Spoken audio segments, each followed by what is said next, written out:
mtazamaji, natumai ubuheri wa afya na natumai kwamba siku yako imekuwa salama.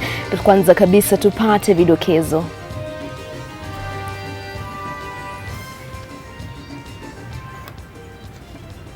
Gavana bado uguzwa katika hospitali ya Kenyatta baada ya kulemewa na maradhi gerezani. Anyone involved in a malpractice will be arrested on the spot. We will not wait. We will take them in and prosecute them. Wizara ya Elimu yasisitiza imejiandaa barabara kwa ajili ya mitihani ya KCPE na KCSE. Maji yamfikia shingoni jamaa aliyejidai ni wakili baada ya mahakama ya Nakuru kumfunga jela. Read Article 101 of the Constitution. It says, the general election shall be held on the 5th year. It does not specify the issue of the month, Mr. Speaker. Whichever month, 2 months you take, there is going to be an extra month that will interfere with the school calendar. Wabunge wagawanyika kuhusiana na hoja ya kubadilisha tarehe ya uchaguzi mkuu. NTV Jioni na Nur Abdulaziz. Karibu mtazamaji, mwenzangu wa ishara ni David Agondoa. Tukianza taarifa zetu ni kwamba gavana wa Migori Okoth Obado amelazwa katika hospitali ya Kenyatta hii leo. Obado ambaye yuko rumande anaugua ugonjwa wa kimeta na anapokea matibabu kabla ya kurejea katika gereza la Viwandani ambako anazuiliwa. Gavana huyu anatarajiwa kurejea mahakamani Jumatatu tarehe 8 mwezi huu ambapo atajua siku ya kwanza rasmi kusikizwa kwa kesi ya mauaji ya Sharon Otieno dhidi yake. Siku hiyo bado atakuwa mahakamani pamoja na washukiwa wengine wawili, huku hao wakiwa kizimbani. Wapiga kura wengine katika kaunti ya Migori watakuwa wakimchagua seneta mpya kufuatia kifo cha Ben Oluoch kilichotokea Juni mwaka huu. Na waziri wa elimu Amina Mohamed amesema hajapokea malalamishi kutoka kwa kamati ya bunge kuhusu elimu. Haya yanajiri siku moja baada ya wanachama wa kamati hiyo kudai kuwa waziri huwa haitikii mwito kila anapoitwa. Amina alikuwa akizungumza katika mkutano wa kutathmini hatua iliyopigwa tangu kuanzishwa kwa majaribio ya mtaala mpya wa elimu katika baadhi ya shule humu nchini. Sharon Baranga na taarifa hiyo. Katika kalenda ya elimu nyakati hizi huwa na shughuli nyingi sana. Mbali na matayarisho ya mitihani ya kitaifa, kuna baadhi ya mambo ambayo wadau katika sekta elimu wanashughulikia. Kama vile hatua iliyopigwa tangu kuanzishwa kwa majaribio ya mtaala mpya ya elimu katika baadhi ya shule humu nchini. Na jinsi wizara inapanga kuwasaidia wanafunzi waliotoroka makwao kwa ajili ya ghasia zilizoshuhudiwa Mau. Ni baadhi ya haya mambo yaliyofanya kamati ya bunge kuhusu elimu kumtaka waziri wa elimu afike mbele yake, lakini kutofika kwake kuliwaghadhabisha wanakamati. We had slated to have this meeting with the CS and even on Thursday, and the CS has just given us two apologies, writing a letter to postpone a meeting of today. He's also postponing a meeting on Thursday, which we as a committee, they are not taking things seriously. How can people travel outside the country from when? For 3 weeks, staying outside the country, spending a lot of money out there, and when their key responsibility is in the country here. To the President, Your Excellency, we need in education somebody who is hands-on. We are really disappointed because we had serious issues that we are going to discuss, more especially concerning the exams which are just around the corner, and then we get letters. Naye waziri alikuwa na haya ya kusema. They haven't discussed those issues that are in the press with me. They discussed it with the media, so maybe you would be in the right place to respond to that. So the issues that are raised in the media, I think haven't been raised with me, and so I'll wait until they're raised with me before I can respond to them. Na kuhusu mtaala mpya wa elimu ambao unatarajiwa kuzinduliwa rasmi mwaka ujao, we plan to supply necessary curriculum materials to all schools to enhance the learning and teaching environment. We also plan to step up the level of preparedness among teachers to handle the CBC. Waziri wa elimu amesisitiza kwamba yeyote atakayepatikana akijaribu kushiriki wizi wa mitihani atakamatwa. Mbali na hayo, wizara imeongeza vituo vya kusambaza mitihani. Only the center manager will have a telephone, and that telephone will be monitored 24 hours a day to make sure that the information that's getting into that phone, right, is information that is kosher. Mtihani wa KCSE utaanza rasmi tarehe 5 mwezi ujao na wa KCPE utaanza mwisho wa mwezi huu. Sharon Baranga, NTV. Kisa cha wasichana wawili wa shule ya msingi ya Sita maeneo la Buruburu kutekwa nyara Jumapili kimeongezea tetesi za kuwepo kwa biashara ya ulaguzi wa watoto humu katika jiji la Nairobi. Charity Mwangi ana maelezo zaidi. Kulingana na taarifa iliyotolewa na msimamizi wa shule ya Sita Buruburu, wasichana hao ambao majina yao yamebanwa kutokana na sababu za kiusalama walikuwa wakitoka kanisani Sita Jumapili wakienda nyumbani. Somebody who came and whisked them away. Incidentally, one of them was able to kind of struggle her way and ran away and was not able to be caught, but one was caught and went with these people to a place where we do not know, but eventually she was found unconscious in Kariobangi.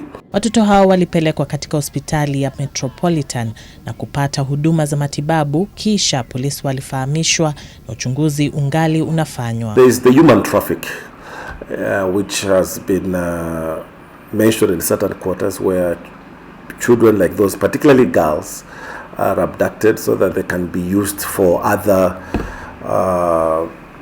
ways. Some of them are easily probably taken into prostitution. There are those who probably even introduce drugs to such children so that they can now start being dependent on drugs. Hali ya usalama imeimarishwa katika shule hii, lakini wazazi wanahimizwa wawe waangalifu na wahakikishe kuwa watoto wao hawawachwi peke yao.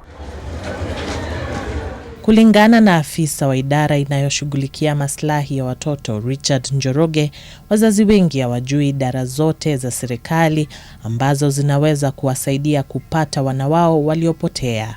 Wengi wao hutoa tu taarifa kwa polisi na kusalia na imani kuwa uchunguzi utakamilishwa haraka na watoto wao watarejeshwa. Our office helps in the publication of the children in the media for purposes of tracing their families.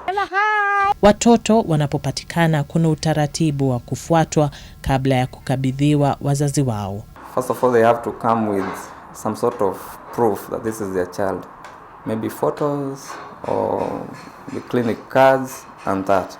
We do the social inquiry report, which entails interviewing the parent and visiting their home to assess where they come from and where the child will go to.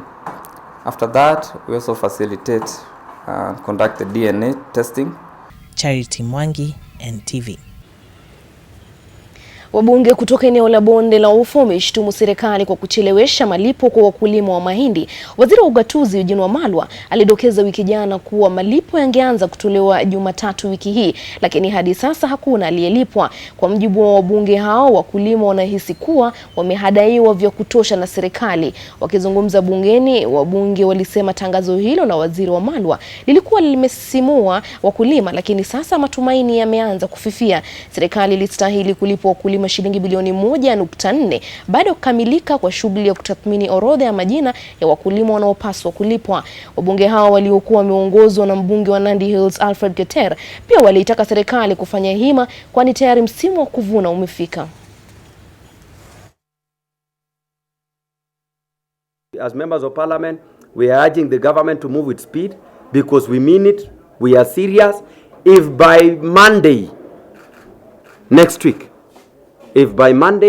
week farmers will still be waiting for their payment, we will organize a major demonstration across the country so that we air out our views. But I also want to advise the head of state, that is the president, that he has taken these issues of farmers very lightly. Farmers have been complaining. We had a very tough meeting the other day when senators came to Uasin Gishu and farmers were not happy, and their next course of action is going to be very bad. Namna kwenye swala la kubadilisha tarehe ya uchaguzi ni kwamba wabunge wataendelea kujadili pendekezo la kuibadilisha tarehe ya uchaguzi kutoka Agosti 8 hadi Disemba. Wabunge wameonekana kutofautiana kuhusiana na swala hilo wakati hoja hiyo ilipojadiliwa bungeni leo. And Mr. Speaker was part of the team which went across the country collecting these issues. Mr. Speaker, if you go to Western Kenya, for instance, they have their circumcision, which is a cultural right which is essential for that part of the society in the month they tell you. But they'll also tell you, Mr. Speaker, that if you go to Rift Valley, the month that would be the best for Western Kenya for circumcision. Honorable Kaluma, don't spend too much time on circumcision. Proceed, Honorable Kaluma. Mr. Speaker, I know why Mr. Speaker is intervening. The issue of the interference with the school calendar works equally and favorably. It doesn't matter which month you take. Why? Because the election cycle, intensive election cycle, is about 3 months. Although we tend to campaign for 5 years, but the very intensive election cycle is about 3 months. The longest holiday we have is 2 months. So whichever month, 2 months you take, there is going to be an extra month that will interfere with the school calendar. Read Article 101 of the Constitution. It says, the general election shall be held on the 5th year. It does not specify the issue of the month, Mr. Speaker. So when you move elections from August to December, it is within the same 5th year, and as such, there is no referendum. Mjadala kuhusu mabadiliko ya katiba unaendelea kupamba moto na kugawanya viongozi na wananchi. Carlton Jama amezungumza na baadhi ya wananchi kuhusu hoja hiyo, na huyu hapa na maoni hayo. Hoja ya kuifanyia marekebisho katiba imegawanya viongozi na wananchi, huku mjadala wa turekebishe au tusirekebishe ukiendelea kupamba moto. Wakenya walikuwa na maoni gani? Naunga mkono marekebisho ya katiba kwa sababu saa hii GDP ya Kenya na karibu pesa zote za Kenya zinakuliwa na so-called leaders. Wamejiwekelea manamba yenye haistahili, wamejaa kila mahali, nominated this, nominated that.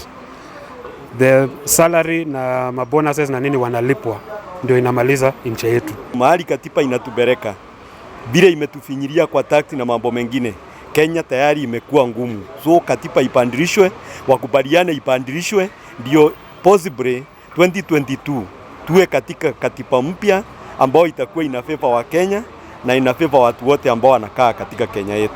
Maisha yamekuwa ngumu. Sisi wananchi wa chini ndio tutateseka.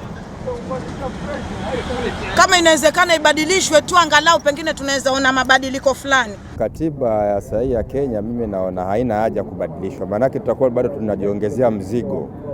Tayari tuna mzigo ya maisha, tena tuchukue tena mzigo. Maana kusema kubadilisha tena katiba, kufanya marekebisho tena, hiyo ni gharama nyingine tutakuwa tunajekelea. We have a referendum especially to reduce the expenditure concerning our employees, both in the county, national level, especially in the county government. We find that so many posts are created in our parliament, so many seats, so many posts were also created, which to us are unnecessary. As for me, I could like to say we should have a referendum to reduce the expenses to the Kenyans. You understand, the other day we saw there was some tax which was imposed to the Kenyans, the 80%.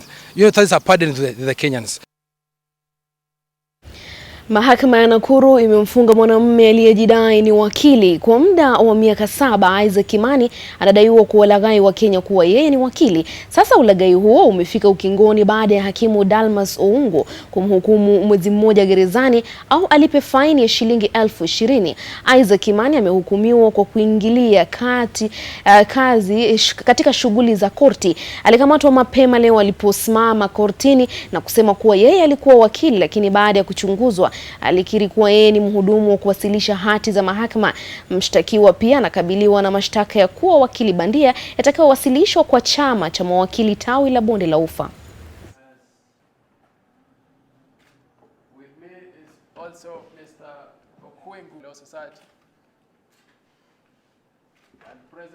We want to tell Kenyans out there who impersonate advocates, who address court without compliance with Section 2 of the Advocates Act, that their days are numbered. We are going for them as the Law Society of Kenya.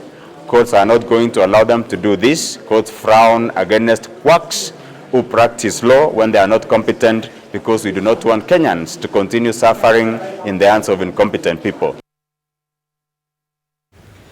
Mvutano kati ya serikali ya kaunti ya Murang'a na Wizara ya Maji kuhusu usimamizi wa huduma za maji katika kaunti hiyo umeendelea kuchacha baada ya wawakilishi wadi wa Murang'a kuapa kuendelea na mpango wa kuandaa mswada wa maji mwaka 2018 utakaowezesha kaunti hiyo kupata mgao wa fedha kutoka kwa serikali ya kaunti ya Nairobi kwa kutumia maji yake. Hata hivyo, waziri wa maji Simon Chelugui amekemea hatua hiyo na kuitaja kuwa kinyume na sheria.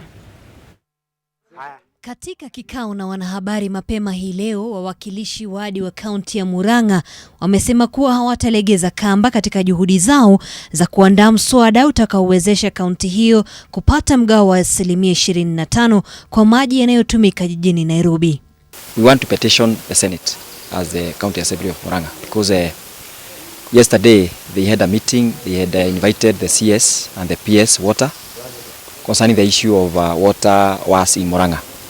But we were shocked because the agenda, they discussed only one water company in Murang'a. But to our view, they could have discussed the general idea and the bigger agenda of 25% revenue.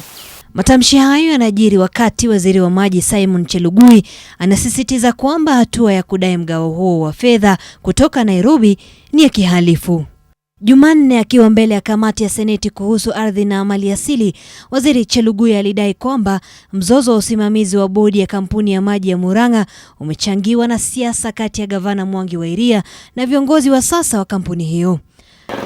Hata hivyo, kaunti ya Murang'a imemshutumu Chelugui ikisema anatafuta njia za kuzuia kaunti ya Murang'a kupata fedha kwa maji yake yanayotumika Nairobi. Water is mine as a county governor, but Munga is actually compromising security system and he's compromising the minister. And I want to repeat that this 25% we must sit down and discuss. Pahali wawili wakipigana, nyasi huumia, na hapo ndipo wakazi wa Murang'a wamejipata, huku ugomvi baina ya serikali ya kaunti ya Murang'a na Wizara ya Maji ikichacha. Zainab Ismail, NTV. Na mtazamaji, imewadia wakati wa mapumziko. Nitarejea na taarifa zaidi, usiende mbali.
NTV Jioni na Nur Abdulaziz. Karibu tena mtazamaji, shukrani sana kuendelea kuwa nasi. Maonyesho ya kilimo na biashara ya Nairobi yatafunguliwa rasmi hapo kesho na Rais Uhuru Kenyatta. Maonyesho hayo yaliyoanza Jumatatu wiki hii yanatarajiwa kukamilika Jumapili. Kilele cha maonyesho ni mnada wa mafahali hapo kesho na kutuzwa kwa watakaoshinda kwa ubunifu na kwa matumizi ya teknolojia katika vitengo mbalimbali. Na kama anavyoarifu Dann, idadi kubwa ya wageni imejitokeza leo kwa maonyesho hayo. Wananchi wa matabaka mbalimbali walitembelea vibanda tofauti kujionea huduma na bidhaa zinazouzwa na kampuni na mashirika tofauti. Kauli mbiu ya mwaka huu ni teknolojia na ubunifu katika kilimo na biashara, na hivyo wengi walionyesha namna wanatumia ubunifu wao kuboresha viwango vya bidhaa na huduma wanazotoa kwa bei nafuu. Kadhalika wengi walivutiwa na kibanda hiki cha Musoni, hasa jiko hili la kuni. Hii jiko inatumia kuni chache sana. Ukiwa na kuni moja itatosha kufanya upishi wako wote wa pale nyumbani. Alafu kando na kufanya upishi, hii jiko inakusaidia kuwakisha taa. Maana yake hii jiko, ile joto ama ile heat ambayo inatokana na ile jiko wakati unapika, inasaidia kuconvert to energy, ama inawezesha sasa hiyo heat ambayo inatokana na kuni kucharge simu.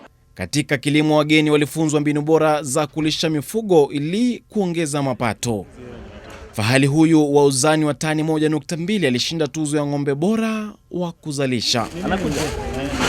Maafisa wa usalama wameshika doria kutwa nzima, huku gavana wa Nairobi ambaye ndiye mwenyeji Mike Sonko akifika katika bustani hii ya Jamhuri kuhakikisha kila kitu ni shwari kwa mapokezi ya rais hapo kesho. Mwaka jana rais alimnunua fahali wa kilo 700 kwa shilingi milioni 1.2 Mbali na mnada wa mifugo ambapo watakauza mifugo yao watapata faida kubwa, kutakuwepo na zawadi nyingine kemkem zikiwepo pesa taslimu na hata vikombe kwa wale ambao watashinda katika vitengo tofauti vya ubunifu hapo kesho. Dann, NTV. Mwelu Mutuo, kijana wa darasa la pili, amepoteza mguu wake kutokana na kile kinachodaiwa kuwa utepetevu wa hospitali huko Makueni. Kijana huyo alipata ajali Ijumaa akiwa kwenye bodaboda na babake waligongwa na gari la polisi. Babake alifariki papo hapo na kijana alipelekwa Kilome Nursing Home. Inasemekana kuwa madaktari hawakumshughulikia ipasavyo baada ya upasuaji kwa mguu ulianza kuoza. Wakazi wa eneo hilo waliandamana wakitaka kijana huyo apelekwe katika hospitali ya serikali ya Makueni level 4 kwa matibabu zaidi. Wakazi sasa wanataka hatua ichukuliwe na polisi waliosababisha ajali hiyo wakamatwe.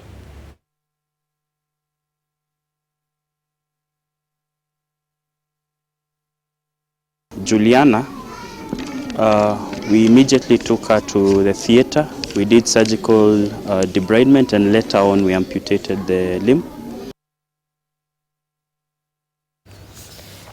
Na wakazi wa Mudha eneo la Kitomo kaunti ya Kitui wanalilia haki kufuatia mashambulizi ya mara kwa mara na wahalifu ambao wanadai wametoka taifa jirani la Somalia.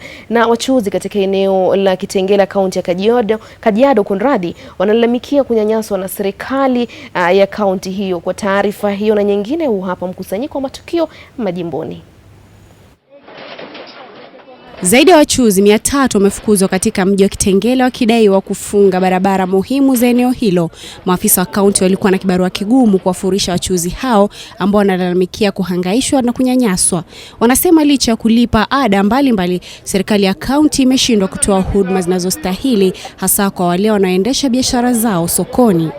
Katika kaunti ya Kitui, wenyeji wa kijiji cha Mudha wanaendelea kulalamikia kile wanachodai ni kuhangaishwa na wafugaji wa Kisomali. Hii si mara ya kwanza kwa wakazi wa Kitui Mashariki kulalamikia mashambulizi na mauaji yanayodaiwa kutekelezwa na wafugaji hao ambao hulisha mifugo wao eneo la mpaka wa kaunti ya Kitui na Tana River. Inadaiwa kwamba wafugaji hufika katika maboma ya wakazi na kuwanyanyasa huku wakilisha mifugo wao kwenye mashamba yao kwa lazima. Visa hivi vya uhalifu vimeacha misiba miongoni mwa wakazi wa eneo hili. Serikali ya kaunti ya Trans Nzoia imeanzisha msako wa kuwakamata wanaohusika na wizi wa mali ya umma kufuatia ongezeko la unyakuzi wa ardhi katika eneo la Kitale. Kamishna wa kaunti ya Trans Nzoia Erastus Mbui amewataka wote ambao wamehusika na unyakuzi wa ardhi kujisalimisha kabla ya kuchukuliwa hatua. Vilevile wameeleza kuwa serikali ya kaunti itaanza kubomoa majengo yote yaliyojengwa kwenye ardhi ya umma. Kulingana naye, kwa muda wa miezi 6, visa 22 vya unyakuzi wa ardhi vimeripotiwa katika kaunti hiyo. Hatimaye katika kaunti ya Baringo, zaidi ya wakimbizi wa ndani 1000 waliokuwa katika kambi ya Eldume wamerejea makwao katika eneo la Makutani. Watu hao walikuwa wamekimbia makazi yao miaka 2 iliyopita kutokana na vita vya kikabila.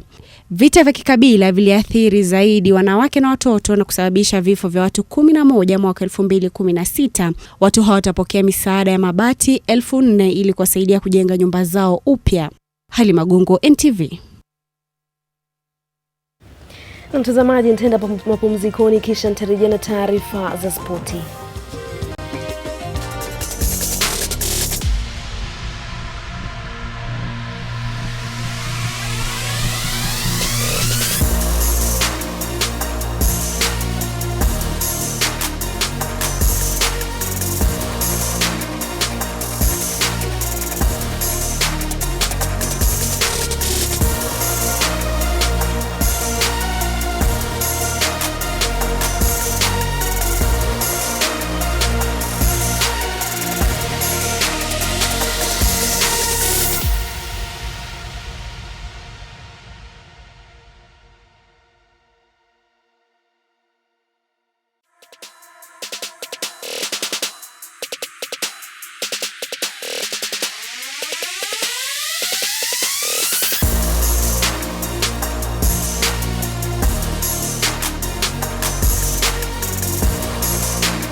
Naam, karibu mtazamaji katika taarifa za spoti. Cosmas Korir ametuzwa shilingi milioni 208 na laki 7 na SportPesa. Mshindi huyu mpya wa jungu kuu la SportPesa alitabiri sahihi matokeo ya mechi 17. Korir ameahidi kutumia utajiri wake mpya kuboresha maisha ya jamii yake. Korir aligombea ubunge wa eneo la Konoin mwaka jana lakini alishindwa. Maafisa wa SportPesa walimkabidhi kitita hicho. Korir alikuwa ameandamana na Gordon Ogada aliyeshinda shilingi milioni 230 na laki 7 mwezi Februari. Malipo aliyopata Ogada ni ya juu zaidi kulipo katika historia.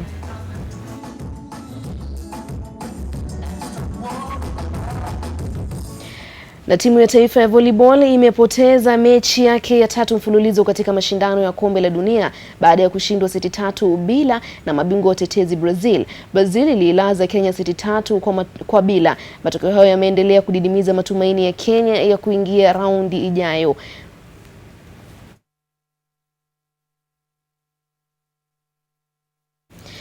Na kuhusu ligi ya mabingwa barani Ulaya, Barcelona leo itakabiliana na Tottenham huku Liverpool ikipambana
jioni. Shukran sana kuwa nasi. Naitwa Nur Abdulaziz, mwenzangu wa ishara ni David Agondoa. Alamsiki.